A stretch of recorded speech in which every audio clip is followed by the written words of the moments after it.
So, as part of trying to understand Jung's Christianity, he's so abstract, and a difficult writer to say the least of it, and is also saying many controversial and arcane things. And I feel a desire to try to connect on a more personal level or personable level with what this man is trying to say and the perspective that he brings. And I feel driven to that and called to that, and I can't exactly say why. I mean, there's a lot of focus on Jung here, and I'm conscious of the highly partial nature of the Jungian perspective. But anyway, I thought I would take further from this text that I've been looking at, Jung on Christianity by Murray Stein, and take a look at a few different letters that Jung addressed to different pastors, representatives of the Christian tradition, that show and I think reveal for me in a clearer way, in a more accessible way, what Jung is sensitive to, what he feels, what he notices in approaching the Christian tradition.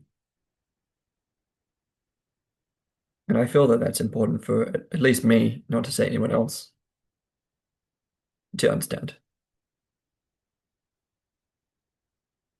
So I'm going to read four letters from the 1950s.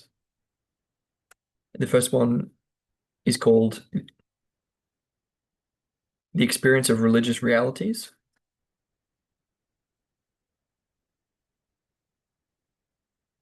And it's addressed to a Pastor Burnett. And it's from Jung's Letters, Volume 2, pages 257 to 64. And it's dated 13th of June, 1955. Dear Pastor Burnett, at last I've got down to reading and studying your book, which you so kindly sent me. Please put the slowness of this procedure down to my old age. It was certainly not lack of interest that kept me reading so long, but rather a curiosity, or more accurately, a need to familiarize myself with and learn to understand the theological mode of thinking, which is so alien to me. I've been able to assimilate this thinking only very fragmentarily, if at all, in spite or perhaps because of the fact that I come from a theological milieu on my mother's side, and my father was himself a clergyman. It was the tragedy of my youth to see my father cracking up before my eyes on the problem of his faith and dying an early death. This was the objective outer event that opened my eyes to the importance of religion. Subjective inner experiences prevented me from drawing negative conclusions about religion from my father's fate, much as I was tempted to do so. I grew up in the heyday of scientific materialism, studied natural science and medicine, and became a psychiatrist. My education offered me nothing but arguments against religion on the one hand, and on the other, the charisma of faith was denied to me. I was thrown back on experience alone.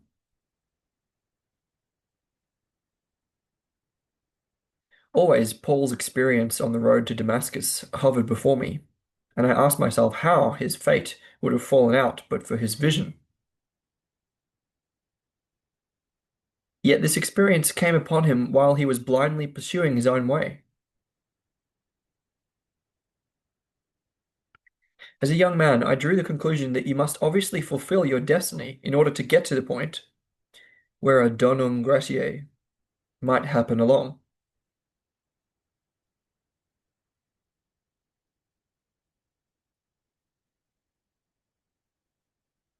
But I was far from certain, and always kept the possibility in mind that on this road I might end up in a black hole. I've remained true to this attitude all my life.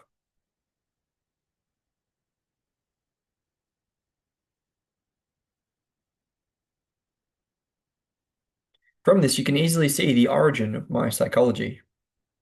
Only by going my own way, integrating my capacities headlong, like Paul, and thus creating a foundation for myself, could something be vouchsafed to me or built upon it, no matter where it came from, and of which I could be reasonably sure that it was not merely one of my own neglected capacities.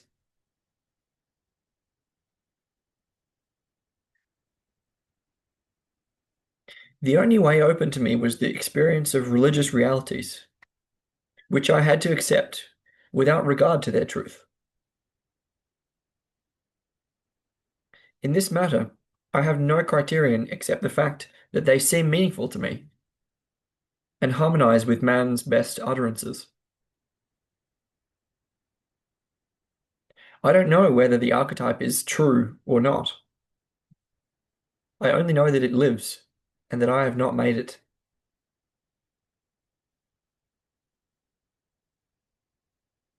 Since the number of possibilities is limited, one soon comes to a frontier, or rather, the frontiers which recede behind one another, presumably up to the point of death. Sorry, since the number of possibilities is limited, one soon comes to a frontier, or rather, to frontiers which recede behind one another, presumably up to the point of death. The experience of these frontiers gradually brings the conviction that what is experienced is an endless approximation. The goal of this approximation seems to be anticipated by archetypal symbols, which represent something like the circumambulation of a center, of a center. With increasing approximation to the center, there is a corresponding depotentiation of the ego in favor of the influence of the empty center, which is certainly not identical with the archetype, but is the thing the archetype points to.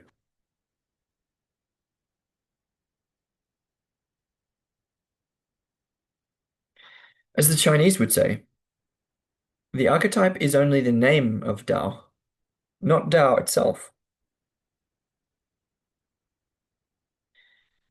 Just as the Jesuits translated Tao as God, so we can describe the emptiness of the center as God. Emptiness in this sense doesn't mean absence or vacancy, but something unknowable, which is endowed with the highest intensity.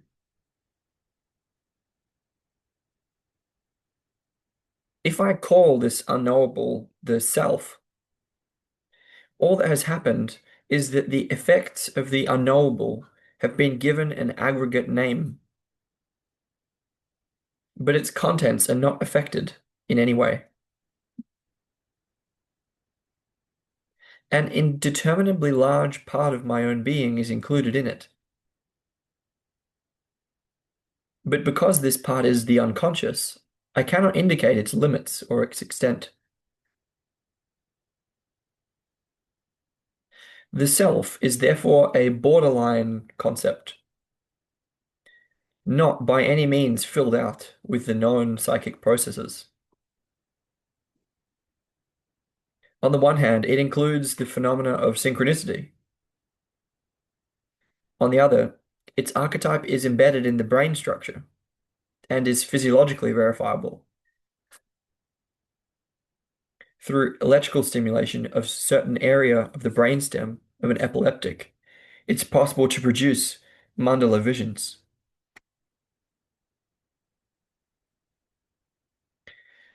Quadratura circuli in Latin. From synchronistic phenomena, we learn that a peculiar feature of the psychoid background is transgressivity in time and space.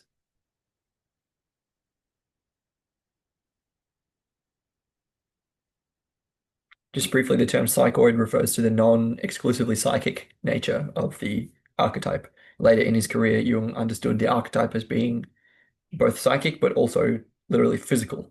So it's between self and world, between subject and object in this way. And the term psychoid is designed to refer to this. So as he said, from synchronistic phenomena, we learn that a peculiar feature of the psychoid background is transgressivity in time and space. This brings us directly to the frontier of transcendence, beyond which human statements can only be mythological.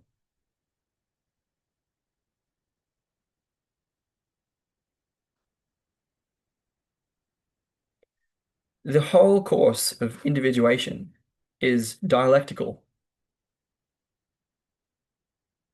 and the so-called end is the confrontation of the ego with the emptiness of the center. Here, the limit of possible experience is reached. The ego dissolves as the reference point of cognition. It cannot coincide with the center, otherwise we would be insensible. That is to say, the extinction of the ego is at best an endless approximation. But if the ego usurps the center, it loses its object, which is inflation.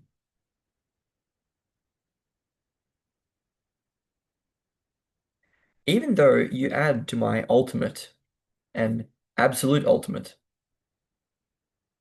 you will hardly maintain that my ultimate is not as good an ultimate as yours. In any case, all possibility of cognition and predication ceases for me at this frontier because of the extinction of the ego. The ego can merely affirm that something vitally important is happening to it. It may conjecture that it has come up against something greater, that it feels powerless against this greater power, that it can cognize nothing further, that in the course of the integration process, it has become convinced of its finiteness, just as before it was compelled to take practical account of the existence of an ineluctable archetype. The ego has to acknowledge many gods before it attains the center where no god helps it any longer against another god.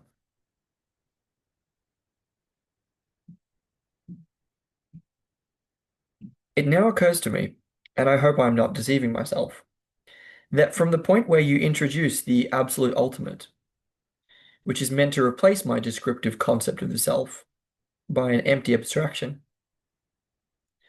the archetype is increasingly detached from its dynamic background and gradually turned into a purely intellectual formula. In this way, it is neutralized, and you can then say, quote, one can live with it quite well. But you overlook the fact that the self-constellating archetypes and the resultant situations steadily gain in numinosity. Indeed, are sometimes imbued with a positively eerie daemonism and bring the danger of psychosis threateningly close. The upsurging archetypal material is the stuff of which mental illnesses are made.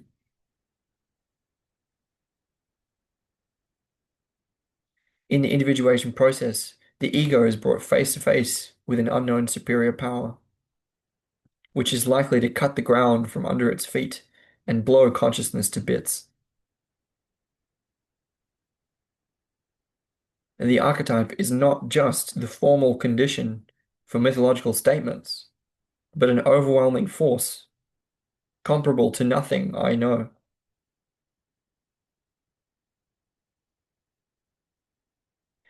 In view of the terrors of this confrontation, I would never dream of addressing this menacing and fascinating opponent familiarly as thou, though paradoxically it also has this aspect. All talk of this opponent is mythology. All talk of this opponent is mythology. All statements about and beyond the ultimate are anthropomorphisms. And if anyone should think that when he says God, he is also predicated God, he is endowing his words with magical power.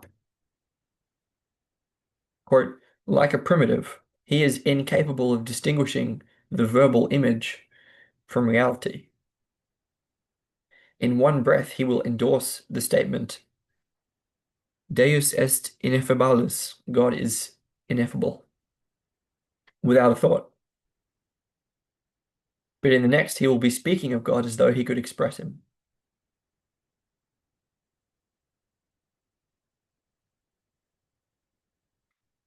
It seems to me, and I beg your pardon in advance if I am doing you an injustice, that something of the sort has happened to you. You write, apparently without any misgivings, that I equate God with the self. You seem not to have noticed that I speak of the God image and not of God, because it is quite beyond me to say anything about God at all.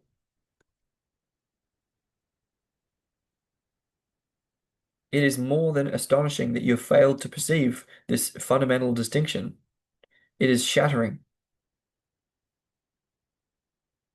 I don't know what you must take me for if you can impute such stupidities to me after you yourself have correctly presented my epistemological standpoint at the beginning of your book. I have in all conscience never supposed that in discussing the psychic structure of the God image, I have taken God himself in hand.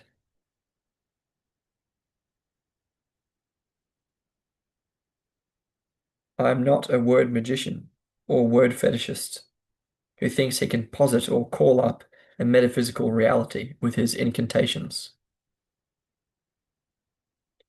Don't Protestant critics accuse the Catholic Mass of magic when it asserts that by pronouncing the words hoc est corpus meum, Christ is actually present?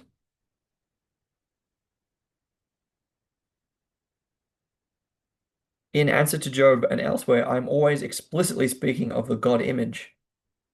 If my theologian critics choose to overlook this, the fault lies with them and not with me. They obviously think that the little word God conjures him up in reality, just as the Mass forces Christ to appear through the words of the consecration. Naturally, I am aware of the dissident Catholic explanation of this. I do not share your overvaluation of words, and I have never regarded the equation Christ equals logos as anything else than an interesting symbol, conditioned by its time.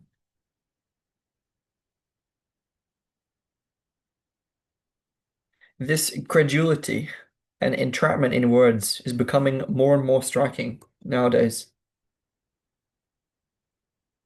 Proof of this is the rise of such a comical philosophy as existentialism, which labors to help being become being through the magical power of the word.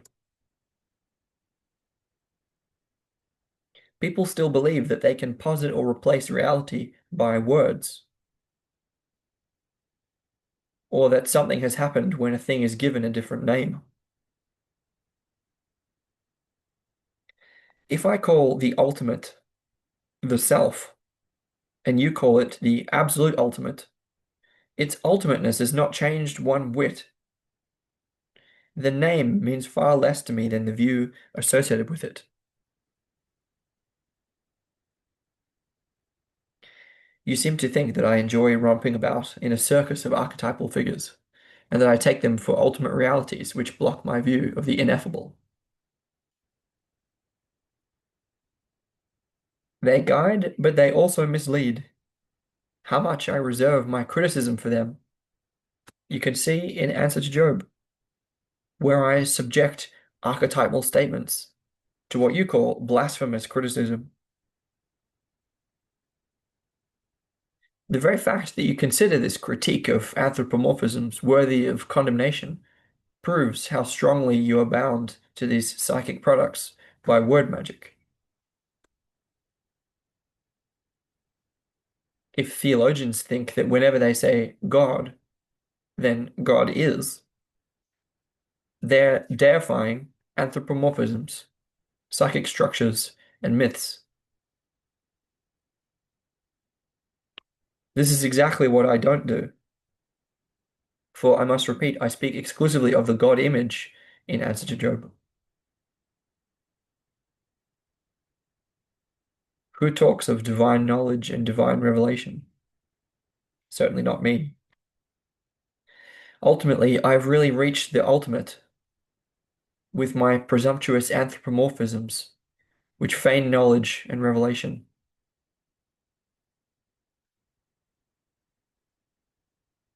I see many God images of various kinds. I find myself compelled to make mythological statements, but I know that none of them expresses or captures the immeasurable other, even if it were to assert that it did, even if I were to assert that it did. However enthralling or interesting metaphysical statements may be, I must still criticize them as anthropomorphisms. But here the theologian buttonholes me, asseverating that his anthropomorphism is God, and damning anyone who criticizes any anthropomorphic weaknesses, defects, and contradictions in it as a blasphemer.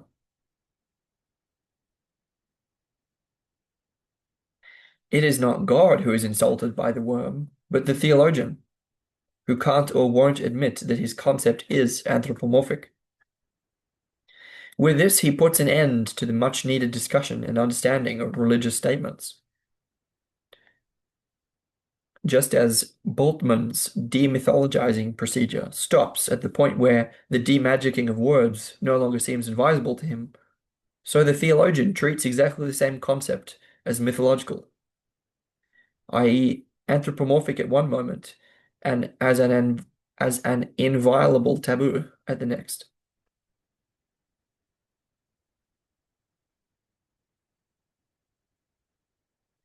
I have begged four distinguished academic theologians to tell me what exactly is the attitude of modern Protestantism to the question of the identity of the God of the Old Testament, the, to the question of the identity of the God of the Old Testament with the God of the New, between whom the layman thinks he can spot quite a number of differences.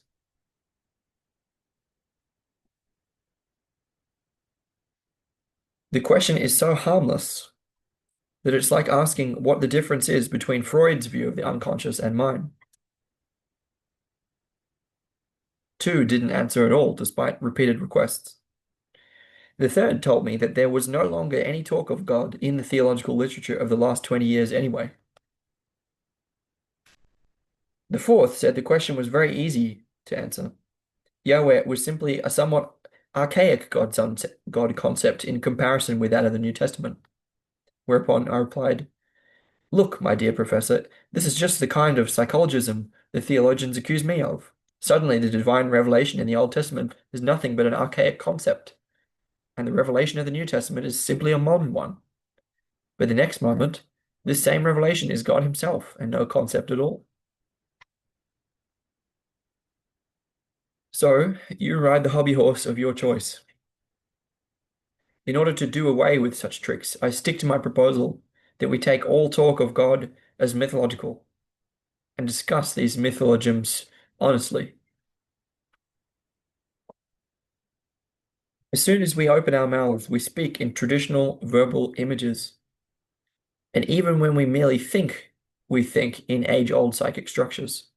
And even when we merely think, we think in age-old psychic structures. If God were to reveal Himself to us, we have nothing except our psychic organs to register His revelation, and could not express it except in the images of our everyday speech.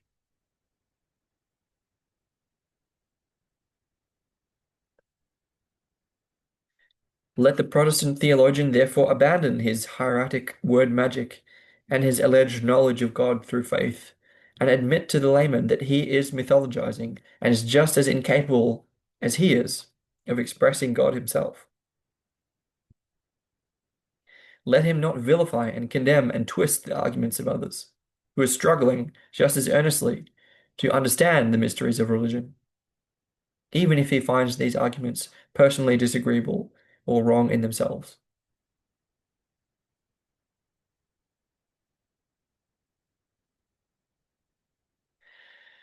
So long as we are conscious of ourselves, we are supported by the psyche and its structures, and at the same time imprisoned in them with no possibility of getting outside ourselves. We would not feel and be aware of ourselves at all, were we not always confronted with the unknown power. Without this, we would not be conscious of our separateness, just as there's no consciousness without an object.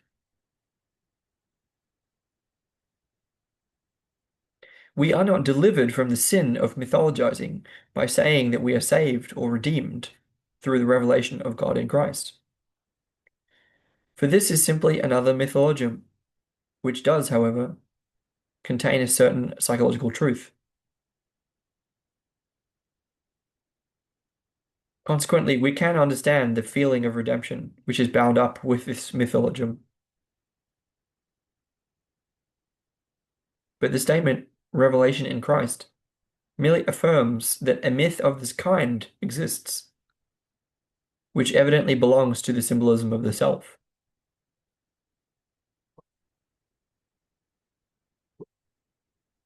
What impresses me most profoundly in discussions with theologians of both camps is that metaphysical statements are made apparently without the slightest awareness that they are talking in mythic images, which pass directly as the word of God. For this reason, it is so often thoughtlessly assumed that I do the same thing. Whereas quite to the contrary, I'm trained by my daily professional work to distinguish scrupulously between idea and reality. The recognition of projections is indeed one of the most important tasks of psychotherapy.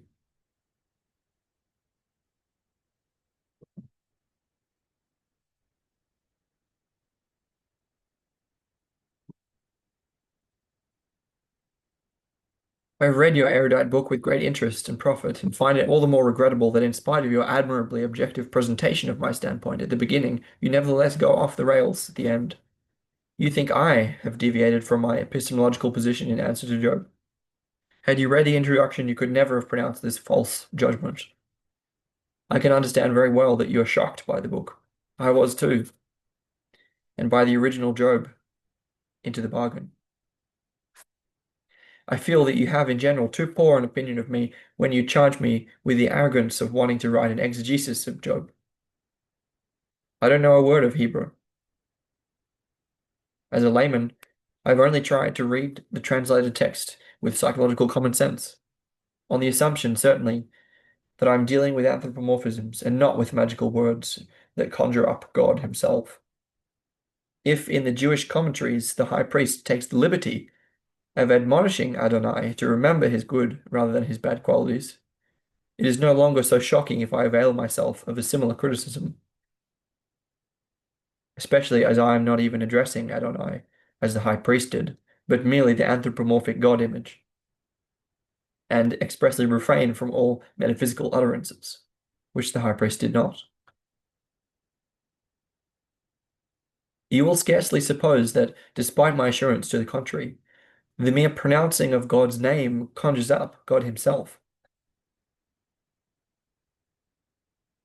At all events, Adonai took the high priest's criticism and a number of other equally drastic observations without a murmur, thereby showing himself to be more tolerant than certain theologians. The reason why mythic statements invariably lead to word magic is that the archetype possesses a numinous autonomy and has a psychic life of its own.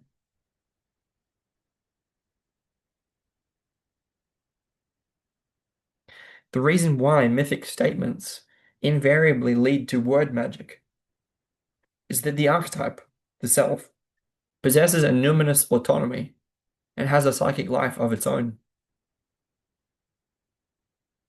I've dealt with this particular difficulty at some length in answer to Job.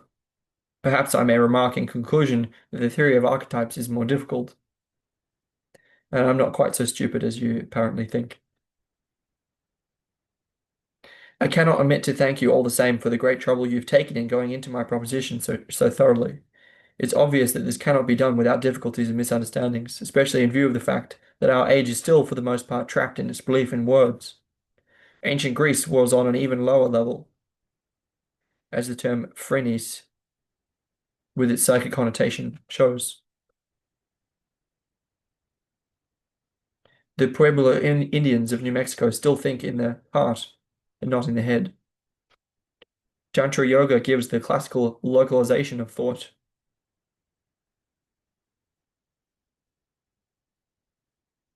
Anahata, thinking, or localization of consciousness in the chest region. Vidusha, localization in the throat, verbal thinking. And ajna, vision, symbolized by an eye in the forehead, which is attained only when verbal image and object are no longer identical, when their participation mystique is abolished.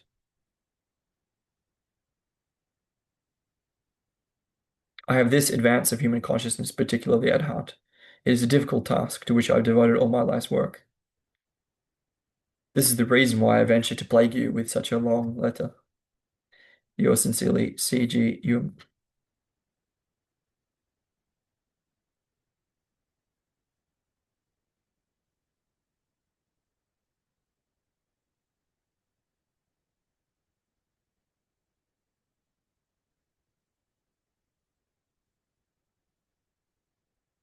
I'm going to continue here with the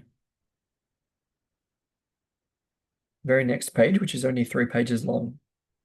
It's entitled Why I Am Not a Catholic. And it's from The Symbolic Life, Collected Works 18, paragraphs 1466 through 72. Why I am not a Christian. Again from Jung. Firstly, because I am a practical Christian,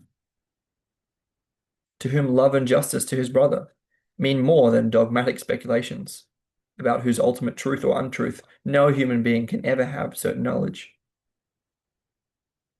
The relation to my brother and the unity of the true Catholic Christendom is to me infinitely more important than justification by fide sole.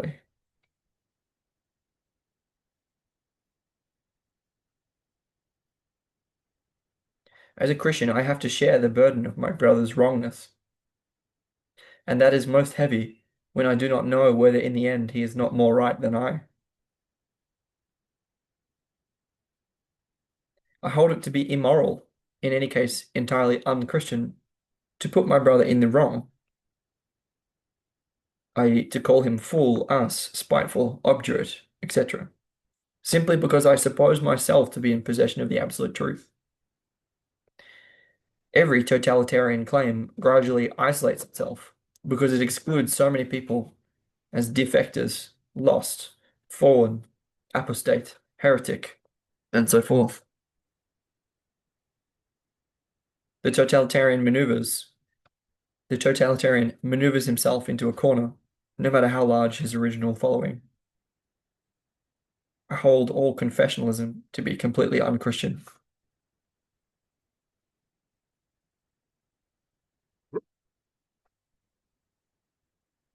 Secondly, because I am a doctor. If I possessed the ultimate truth, I could do nothing further than to press into my patient's hand a book of devotion or confessional guidance. Just what is no longer of any help to him.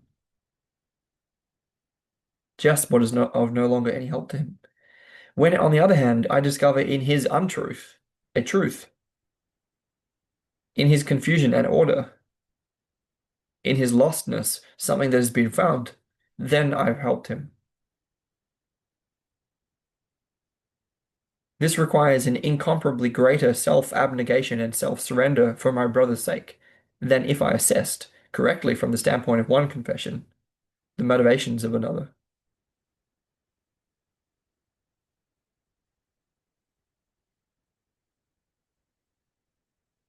I would call that being with one as one is.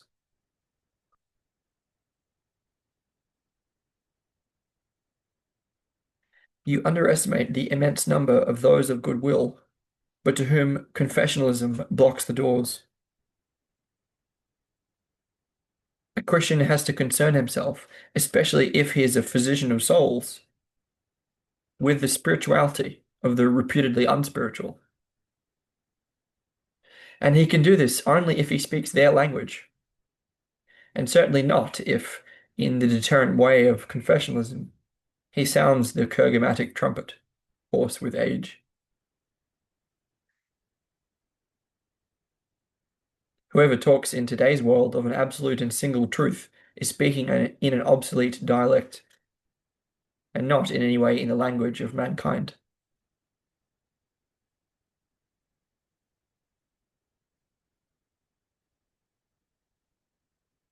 Christianity possesses a insert Greek term, good tidings from God, but no textbook of a dogma with claim to totality. Therefore, it is hard to understand why God should never have sent more than one message. Christian modesty, in any case, strictly forbids assuming that God did not send, I think it would be revelations in other languages, not just in Greek, to other nations. If we think otherwise, our thinking is in the deepest sense unchristian. The Christian, my idea of Christian, knows no curse formulas. Indeed, he does not even sanction the curse put on the innocent fig tree by the Rabbi Jesus, nor does he lend his ear to the missionary Paul of Tarsus when he forbids cursing to the Christian, and then he himself curses in the next moment.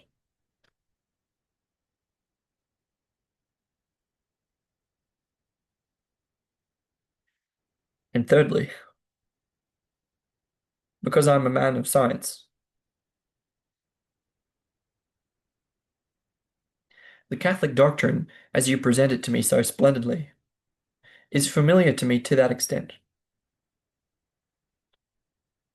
I'm convinced of its truth insofar as it formulates determinable psychological facts, and thus far I accept this truth without further ado. But where I lack such empirical psychological foundations, it does not help me in the least to believe in anything beyond them, for that would not compensate for my missing knowledge. Nor could I ever surrender to the self-delusion of knowing something where I merely believe.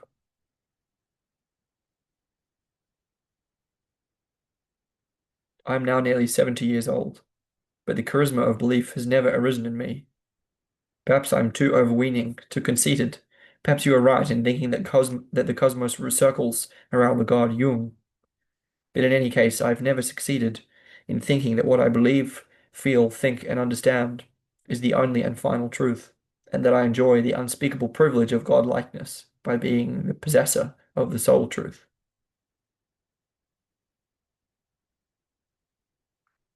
You see that although I can estimate the charisma and faith of its blessed, you see that although I can estimate the charisma of faith and its blessedness, the acceptance of faith is impossible for me because it says nothing to me. You will naturally remonstrate that, after all, I talk about God. I do this with the same right as humanity has, from the beginning, equated the numinous. I do this with the same right as humanity has, from the beginning, equated the numinous effects of certain psychological facts with an unknown primal cause, called God. This cause is beyond my understanding, and therefore I can say nothing further about it except that I am convinced of the existence of such a cause, and indeed with the same logic by which one may conclude that from the disturbance of a planet's course, the existence of an yet unknown heavenly body. To be sure, I do not believe in the absolute validity of the law of causality, which is why I guard against positing God as cause, for by this I would have given him a precise definition.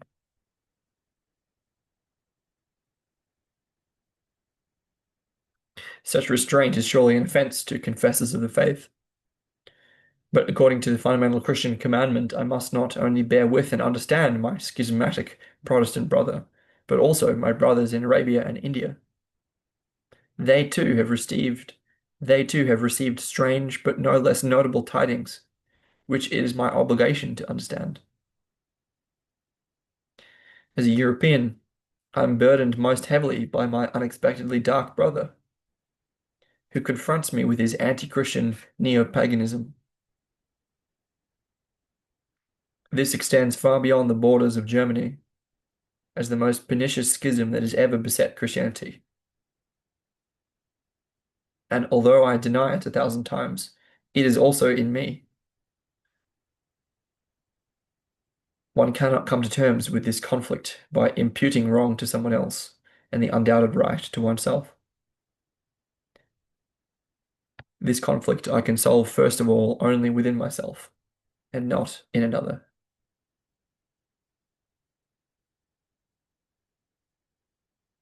That was Jung's Why I'm Not a Catholic from The Symbolic Life.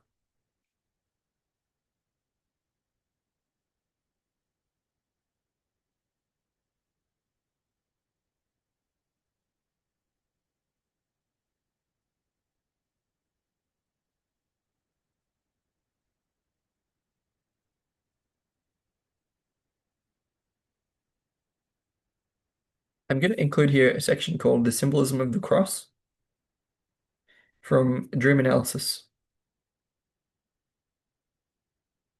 pages 362 to 36.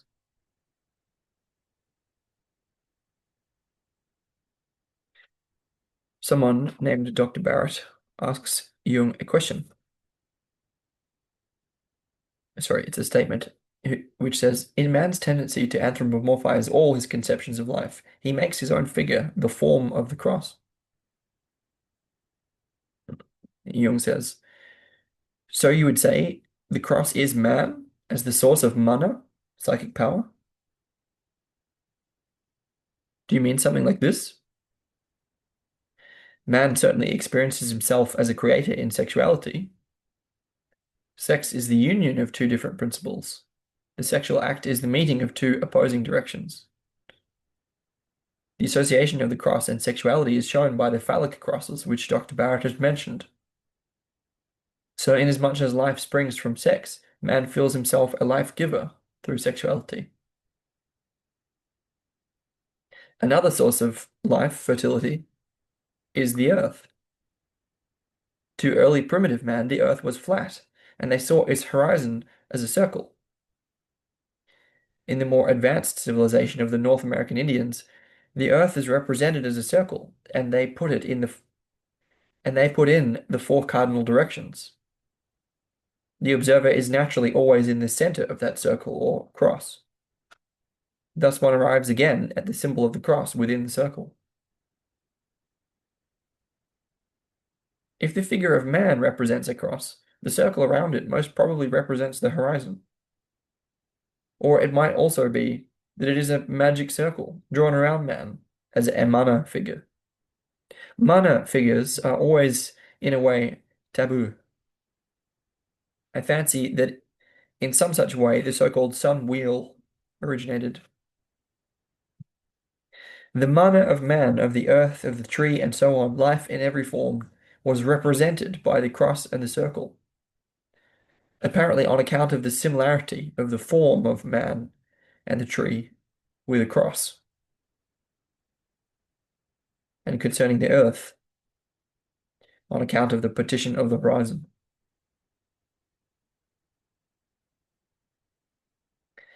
But that would be explaining the symbol through its objectivization. And my question is, why? Why is the life giver represented by the cross?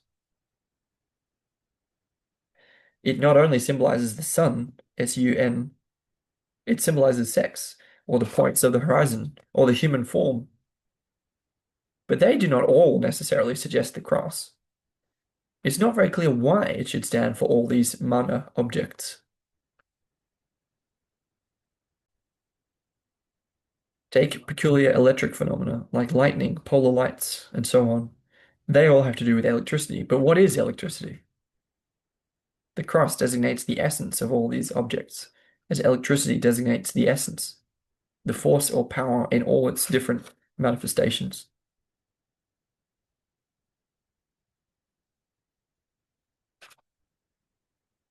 Dr. Barrett then asks a question, which is, was there an intuitive idea that the cross would be the right symbol for all this?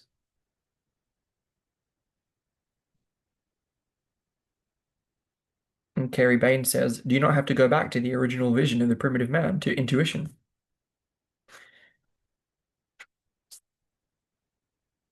Jung says, yes, it seems to have been one of the most original intuitions of man that the right form to express the source of mana would be the cross.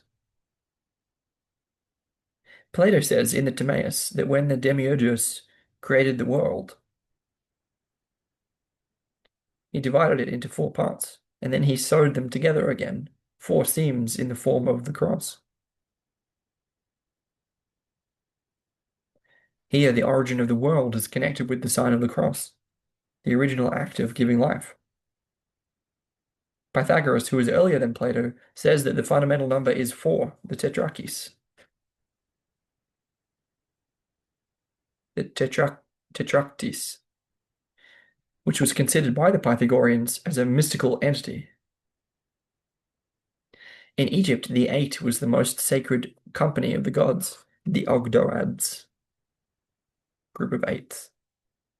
There, the origin of the world is watched by the four monkeys and the four toads. Horus, the rising sun, has four suns. One finds the four in the paradise legend where four rivers flowed out of Eden, the source of life. So, since four is one of the primitive numbers that were first geometrically visualized in a prehistoric age, when abstract counting was not invented, people probably saw the cross in the form of four dots as a diamond or square. This figure suggests the typical crosses, the addition and multiplication signs. So the number 4 and the cross are probably identical. My idea is that the symbol of the cross does not originate from any external form, but from an endopsychic vision of the primitive man. My idea is that the symbol of the cross does not originate from an external form, but from an endopsychic vision of the primitive man. The peculiar nature of the vision expresses, as nearly as man can grasp it, the essential quality of life's energy. The peculiar nature of the vision expresses, as nearly as man can grasp it, the essential quality of life's energy, as it appeared not only in him, but also in all his objects. It is an absolutely irrational fact to me that vital energy should have anything to do with the cross, or with the number 4. I don't know why it is perceived in such a form. I only know that the cross has always meant mana, or life power.